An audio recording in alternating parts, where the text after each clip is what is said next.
Hi,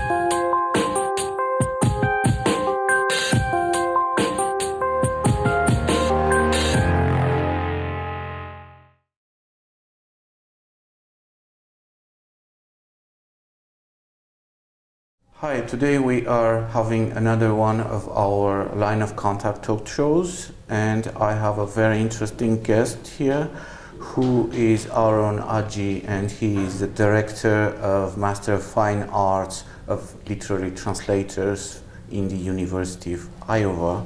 He is also the president of American Literary Translators Association.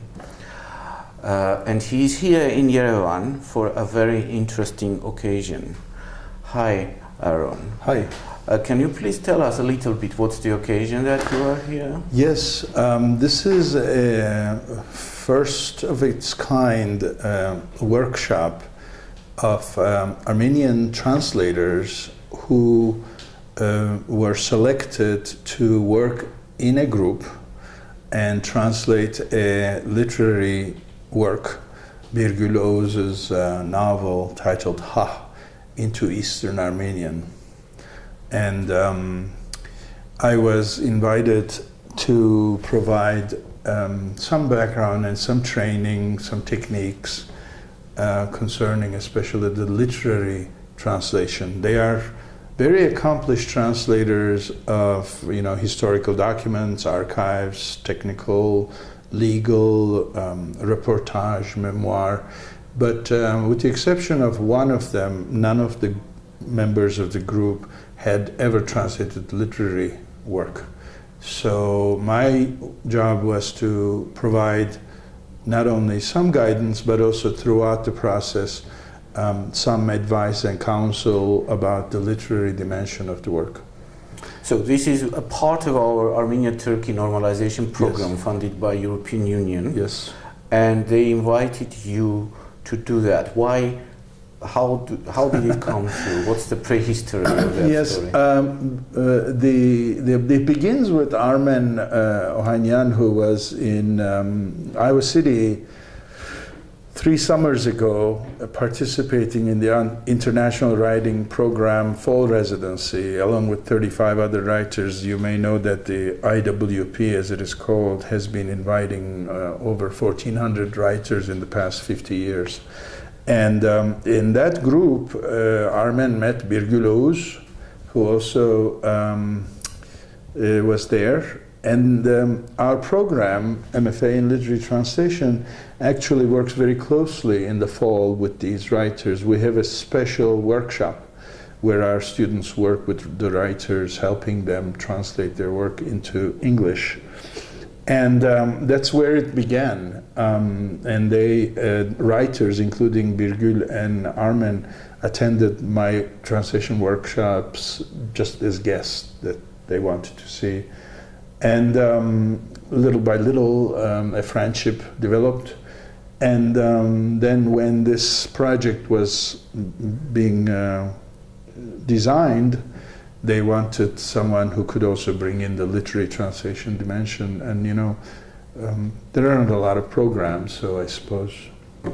So it was conceived during your workshop? It was conceived only to the extent that we knew Birgül Oğuz, who received the European Union Literature Prize, had some agreement that her work would be translated into 14 languages. Mm-hmm. Eastern Armenian was not one of them. Mm-hmm. So, yes, maybe they talked about it there, but from what I understand, Armen came here with some resolve to do something about that. This is entirely Armen's brainchild. He's been phenomenal. Yep, we all love him. So you are, now let's go to your background. You Sure. are originally from Turkey. Yes. So how do you characterize your identity? Well, I'm a member of the Jewish community in Turkey, and we have been in Turkey for over 500 years. We are the Sephardic, one of the 2 branches of Sephardic Jews who left Spain, and we are sort of the Eastern Sephardics, if you will. And So I grew up, however, in entirely Turkish education. My entire education was at schools that were public, and I attended especially a magnet school called Anadolu Lisesi. There were 7 of them around the country at the time, and a very, very selective exam was used to pick about 120 of us to each of these schools.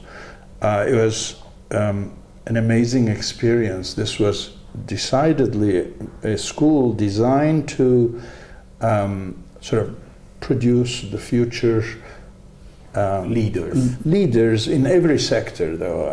And the other interesting thing was that we got mixed from all over Turkey.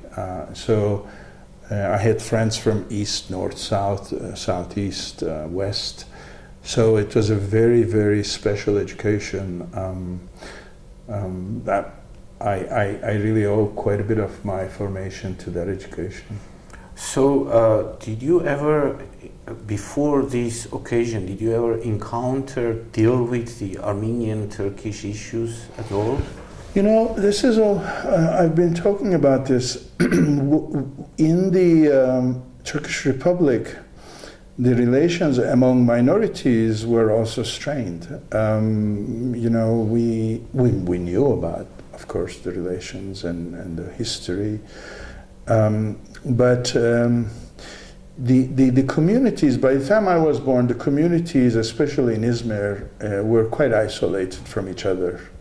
They weren't as you know, dynamically interfacing as they must have in the past. So my experience of the Armenian-Turkish relations really date back to my more professional life, where I have sort of had occasion to think about. But in Turkey it was very occluded. Okay, so this project, as different from, for instance, if a Turkish writer's work is being translated into Czech language or into Russian, this became an element in this architecture of exchanges between the two nations, which are extremely divided, because they, I mean, you know, for Armenians, recognition of genocide and pronunciation of this word is extremely important. And the official line is, in a certain sense, that you don't deal with anything Turkish, anybody from Turkey, unless first they accept and apologize. And this is going into the depth of these kinds of issues, because now we have 5 or 6 people translating a Turkish writer's work. It will be most likely published. It's an exchange, very, very deep exchange at the creative level. So conflict, have you ever dealt with other cases in your experience? Well, let me approach it from two angles. One is that conflict has a brighter side to it. Most of it is very dark, very grueling, very painful.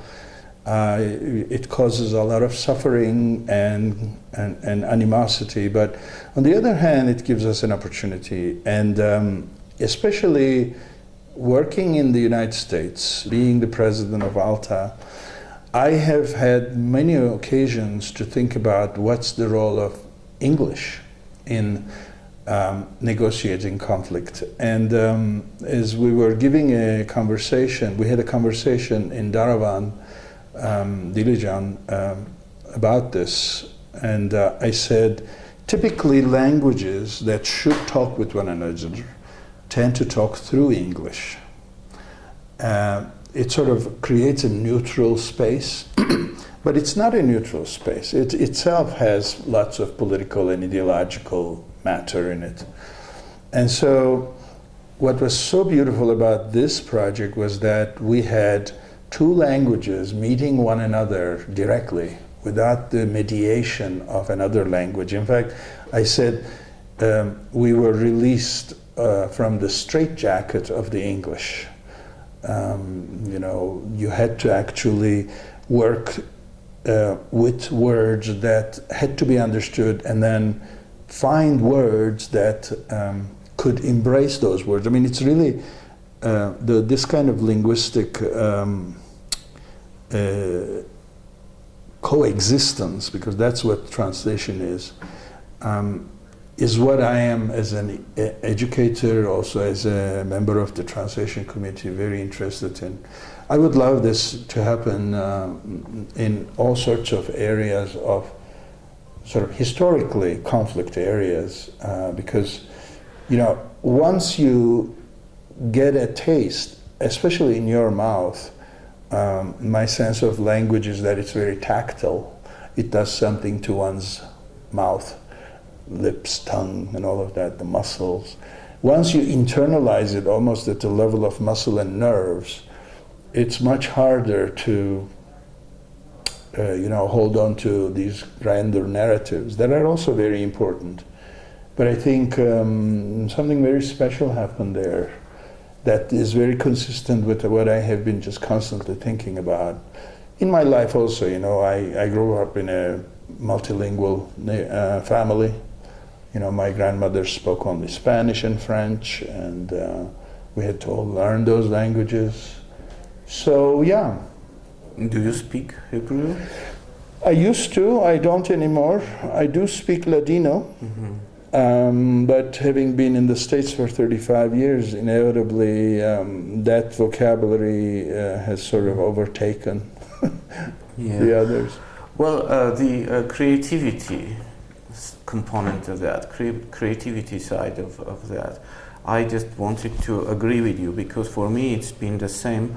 The moment I felt, because I studied Turkish, and the moment I felt that language in my mouth, and my background is important here because I am from eastern part of Armenian nation, so I've never ever in my genes or blood encountered the issue of the Western Armenians. I'm from Karabakh. My parents or my grandparents are from Iranian side, Karabakh, Russian side. So for me, encountering Turkish was a totally new experience. And indeed, I felt so many commonalities and such an interaction between the two languages that there is something there. But we also have the other phenomenon in Armenia, or among the Armenians. Many of them speak conversational Turkish, still, inherited from their grandparents. But they don't become less concerned about the conflict. But that's in the bracket. What I wanted to understand is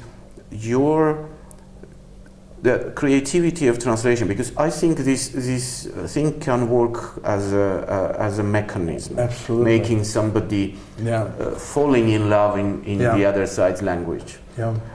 However, what is the in your experience in any of this huge amount of work that you have done, can you please tell us any example of this kind of a transfer of the concept or a component that makes it Well, I mean,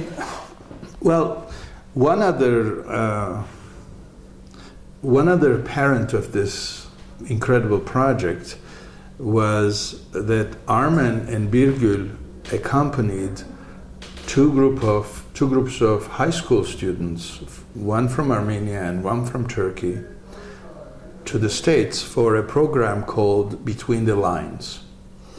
And when I heard this program was going to happen, it was even before I had my contract start. This was, in fact, the summer before I was going to start. And I said, I need to have a translation workshop with them. And they said, what are you going to do with them? I said, I want each student to choose a passage from a poem or prose that they love and give it as a gift to the other, but then help the other translate that passage to their language. So, you know, in translation, when we're dealing with languages that we are not fully in command of, we use informants. So what happens is you turn to someone who is native and you say, what does this sound like or whatever. So we put them in groups of an American, an Armenian, and a Turk, and they were to translate each other's work into the other's language. But also we put the American speakers, because there was a third group, the American students. The third group felt the most uncomfortable because they were put in a position of intermediary, not the hegemonic language, right?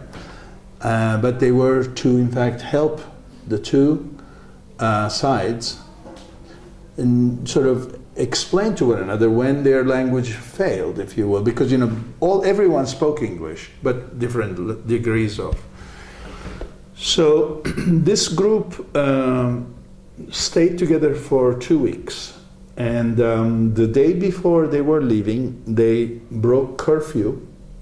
They went to a public park which has a water fountain. They just completely soaked themselves in water and came to their dorms and defended each other. And then the day when they were leaving at the airport, they were just weeping for leaving each other. And in fact, incredible friendships got formed. In fact, one of them was here from Russia, an American student who was studying abroad in Russia, and a Turkish student who, in fact, turned out to join the translation program at Boğaziçi. Because they were close in geography, they met here, they had a reunion here. So this is really what I'm talking about, creativity. What I say is, when we behold beauty, we are humbled, and that level, there is a common humanity, I'd like to believe, and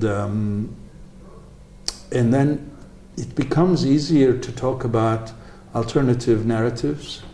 These narratives are extremely true on each side, but listening requires that sort of almost like yielding to the need to listen, yielding to the need to meet the other rather than to meet the narrative.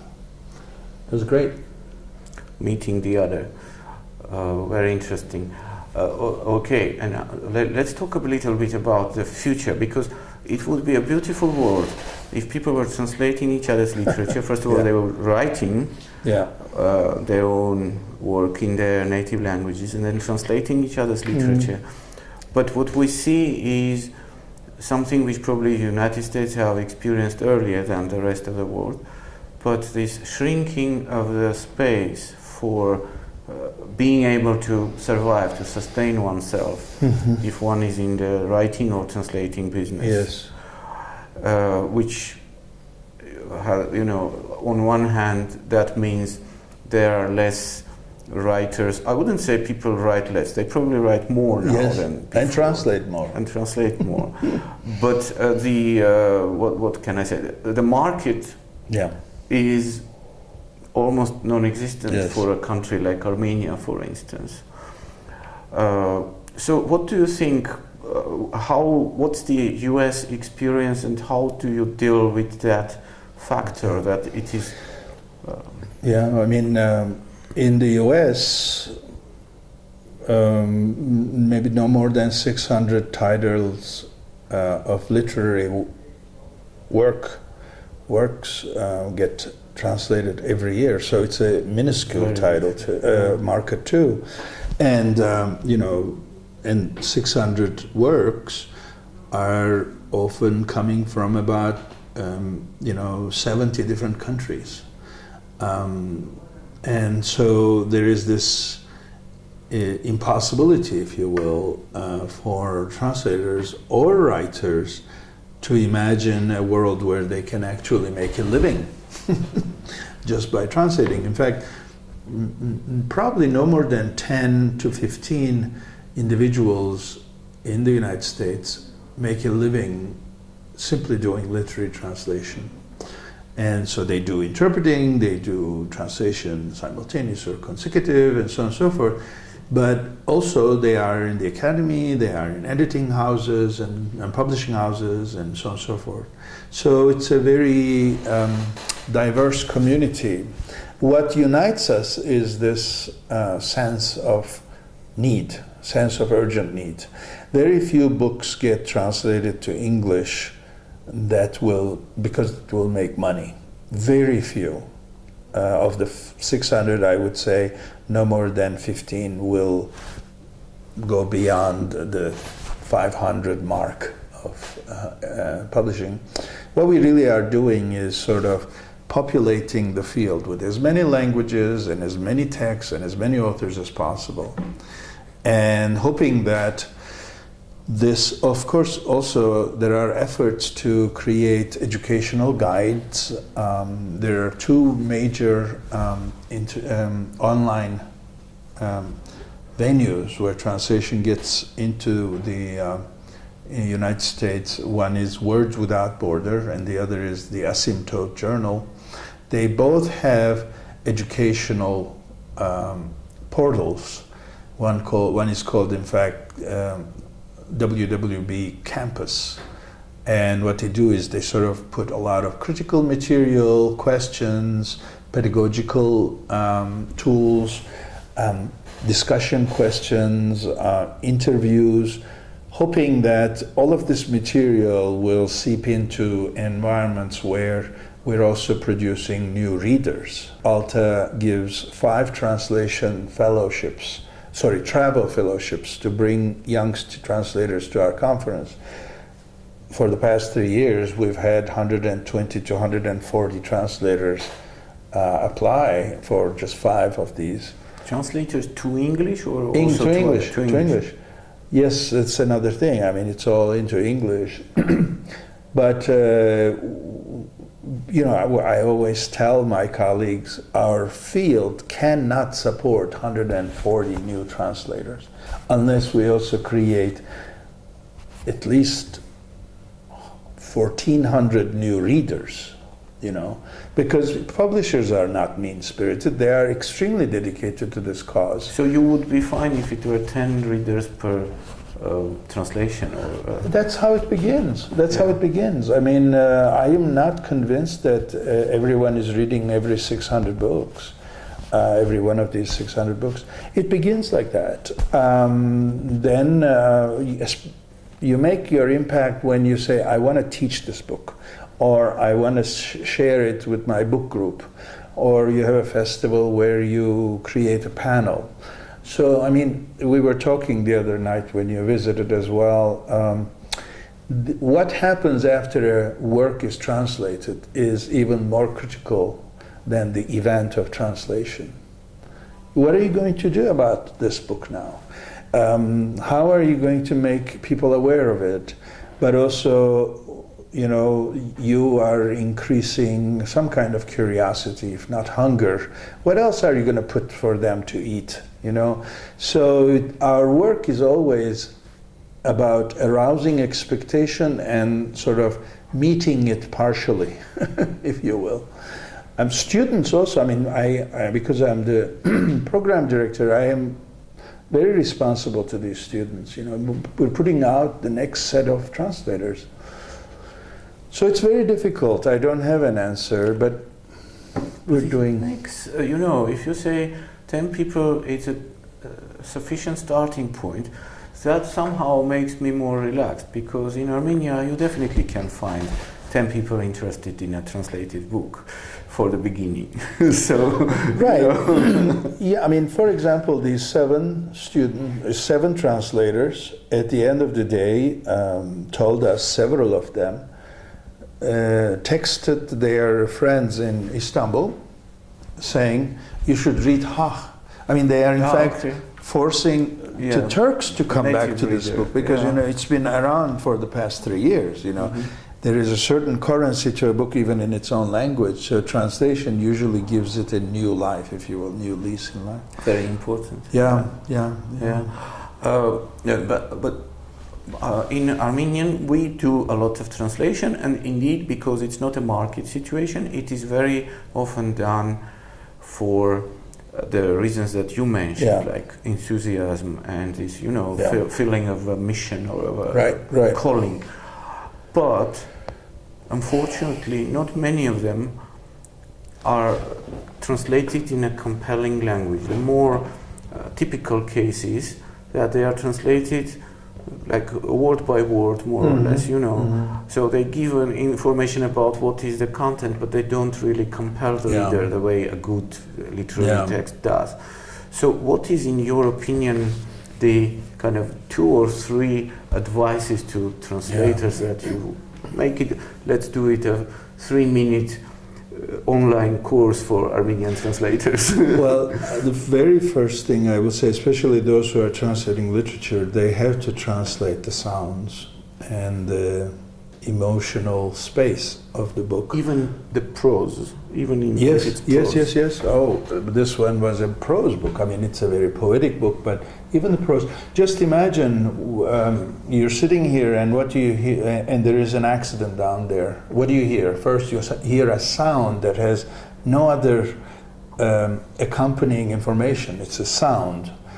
Our ears are the busiest of our organs and the least trained. Unless you're trained in music, our ears that work for 24 hours a day are the least trained. We just are constantly capturing, hums and this and that. So to meet the other at that level of sound is critical.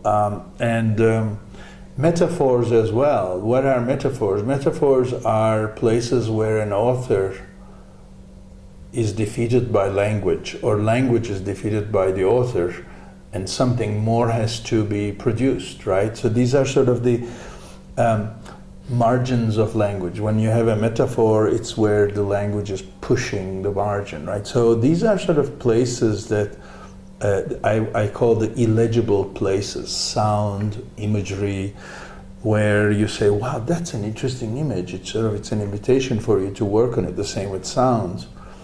So they are the hardest to translate, yes. But what happened in the workshop was great.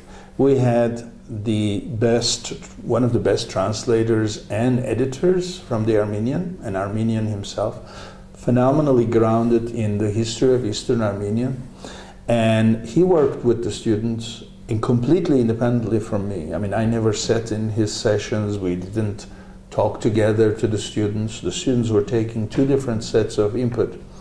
And it was so interesting. The first day he was looking at the manuscript, he was very worried because what he was seeing here was a very difficult text emerging in translation. The last night, I finally said to him, so what do you think? He said, I think our translation is better than X and Y. I don't want to say that on camera, but 2 major translations, because he said, we are true to the spirit of the work. I was so happy to hear that, that what we did, and indeed in the listening of the book, was amazing. I mean, Birgül was in tears. I mean, can you imagine the author being brought to tears through the translation of their own words and feelings? It's just really priceless. Yeah, interesting. So if the choice is true to the content and grammar versus true to the feeling and emotion, what's your you have to be true to both, and also we have to be realistic. I mean, if the first translation of a book has to be more on the sense level, on the semantic level, I'll take it. Because, what also happens is when 2 languages encounter one another, they have to also begin developing a translation language. So each translation forces the future translations or prepares the ground for future translations. So, and this is not unique to Armenian and Turkish. I mean, when Kafka was translated to English, it was translated by the Mewers and it was translated with a very keen awareness of introducing Kafka to the American audience. So all of a sudden, this poor little Jewish guy from Prague began sounding Protestant, struggling with things that do not exist in Judaism. Predestinarianism, for example, is very, very, minimally developed in Judaism compared to Protestantism, which is entirely the fall and everything. But they did it this way, not because they were mean, but because they were trying to sort of introduce a text. And usually when introducing a text, and more so even a culture, you have to bring it as close to the reader as you can, and then you start pulling the reader back to the original, the sounds and the emotions and stuff. What we did, I think, here was unique because we had a small text, it's only 70 pages, and 7 extremely enthusiastic, adventurous translators who, their life doesn't depend on this book. So they just really started pushing it. I mean, every day after our editor left, they would say, initially he didn't agree with us, but we were able to prevail. It's so beautiful. But I mean, by the third night even, they were in fact so excited because the editor came and said, I love everything you're doing. I mean, of course, every evening we had challenges, but it was just really beautiful. So you are giving quite a complex advice. It should be either, it's not either or, it's both, essentially. It's both true to the original in the sense of the content, and it's also the music, the flow, everything. Well, it can happen. I mean, but it also depends on the extent to which literary translation has its tradition. As you and I were talking, I mean, we are here in a very, very critical, we have a critical need here. There are only 1 or 2 people who are translating from Turkish to Eastern Armenian who translate literary works. That has to grow. So when Armen came one night and said, the editor, Zavel, identified 3 individuals as future literary translators. That's 4 now. Yeah. In one week, we quadrupled the number. So, sure. They all have their lives, they all have their work. I don't expect them all to drop everything and start translating, but really, we really need to attend to the training of translators as well. Yeah, well, I agree, of course, as you know. Difficult to convince donors that such work is very important, but also what you are saying, the next thing that I got is that it's not, even if the work, even if the translation has deficiencies, it is worth doing it because it will generate, it will somehow challenge others to do a better one. And all this dialogue with the text will start evolving. Well, I mean, there are also these additional mechanisms. You can write an afterword, or you can write an article that you publish in a newspaper or a literary journal in your country, and you can explain, in fact, what got lost and why. I mean, again, the work by itself is very vulnerable and even more so very weak to change everything. So we need to sort of create these mechanisms, like Armin was saying, that there will be a website that will also talk about this project. And I hope that that website will have links to articles, links to other translations, and then other works being translated. About donors, I appreciate every bit of support we receive. I would very much like I would very much like a way of thinking that is not about the project, but what is the project after that. I always ask students to, okay, so we had one of the translators there was very, aware of the need to finish their dissertation. And I said, the only way you're going to finish your dissertation if you have a project afterwards. Otherwise, you're not going to finish it. And the same is with all of these beautiful, beautiful seedling projects. But somebody has to say, do you have a plan for an orchard? You know, and maybe better yet, not do you have a plan? Let's plan for the orchard together. You know, what's the 5-year plan? What's the 10-year plan? Well, Armen has already written a big plan. Okay, good. $500,000 USD.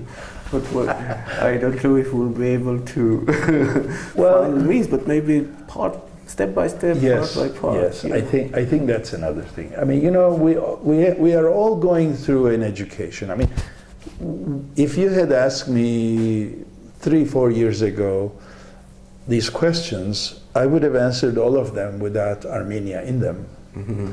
And right now, I was just telling this to people, you know, I finished an academic career that was extremely satisfactory for me. I went through my ranks and tenure, publications, awards, and I was a dean.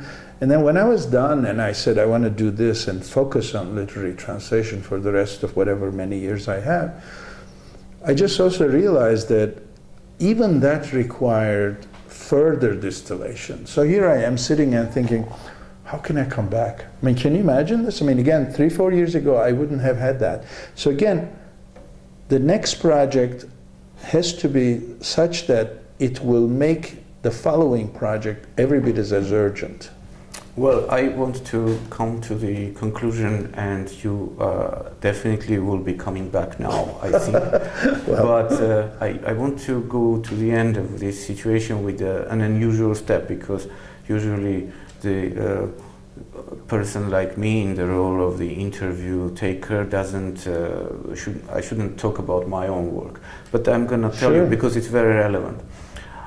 About 20 or more, in fact, 30 years ago, even more, I translated a few works of Turkish prose writers, yes. Aziz Nesin and Orhan Kemal, Uh-huh. and mainly for educational purposes. But then I liked so much these translations that one of them was published in my book in 2012. Yes. Great. After many years. I put it in the book, which was a book of prose, but I also put there 1 or 2 translations, and one was from Turkish and one from Russian. Now, it's Aziz Nesin's short story, which is entitled Vatani Vazife, okay.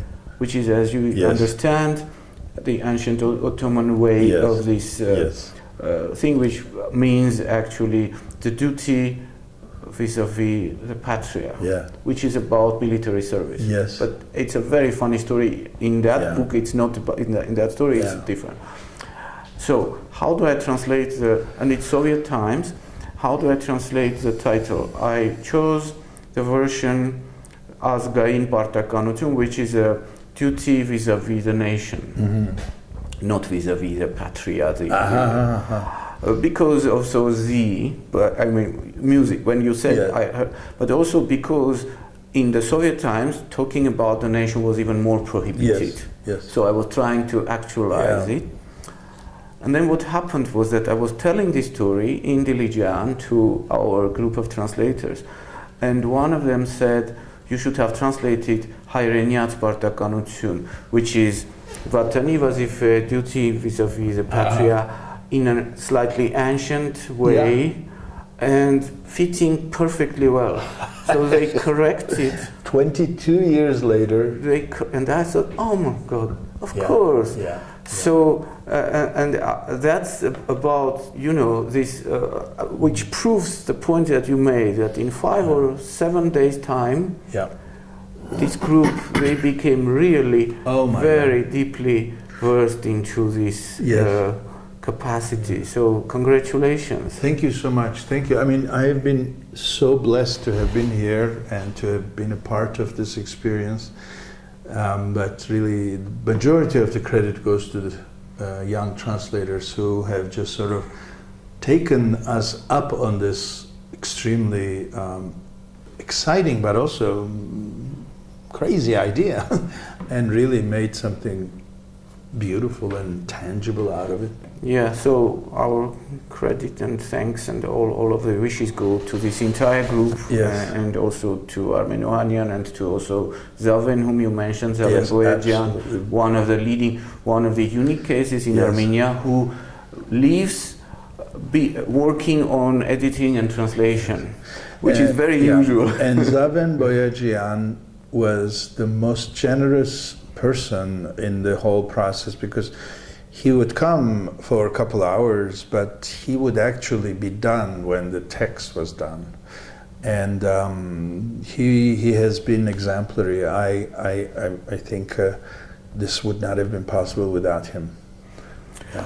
Okay, Aron, thank you very much. Thank you. Welcome again, and we will be expecting next steps. I hope at so. some point I in hope time. so. I'll do whatever I can. Thank you. Okay, thanks. Thank you.